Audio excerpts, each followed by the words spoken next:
வணக்கம். மாடம்பாக்கத்திலிருந்து அன்புவள்ளி ஆறுமுகம்.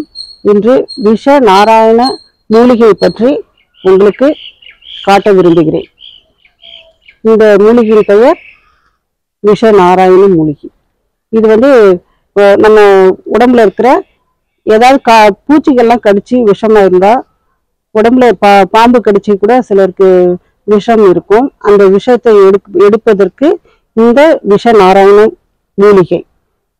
இது கிட்னி ஃபெயிலியரா ஆயிட்ட பிறகு அவங்களுக்கு இதை காய்ச்சி கொடுக்கும்போது டயாலிசிஸ் பண்ண வேண்டாம்.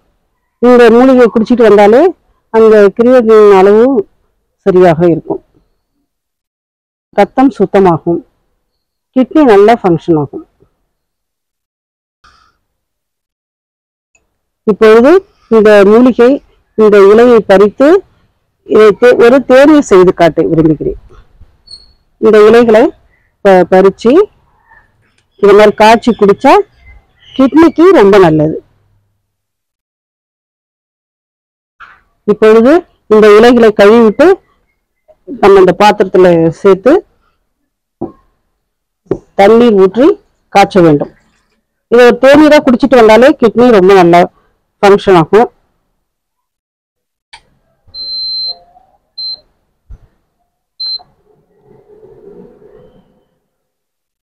இப்ப நல்லா கொதிக்கணும். கொதிச்ச பிறகு இதை அப்படியே நம்ம பனவெல்லம் சேர்த்து குடிக்கலாம், நாட்டு சர்க்கரை சேர்த்து குடிக்கலாம்.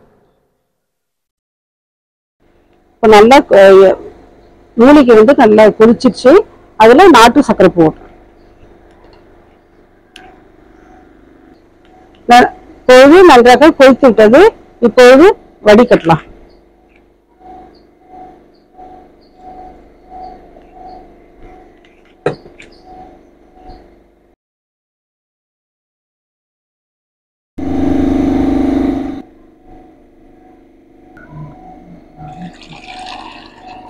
இப்போ நல்லா ஆத்திட்டு இப்போ குடிக்கலாம். இந்த மாதிரி ஒரு 10 ml அளவுக்கு குடிச்சாலே போதும். கிட்னி நல்லா இருக்கும்.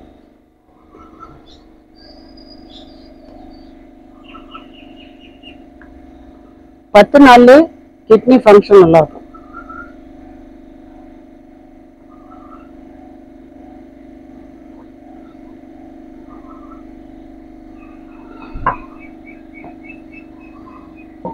நன்றி.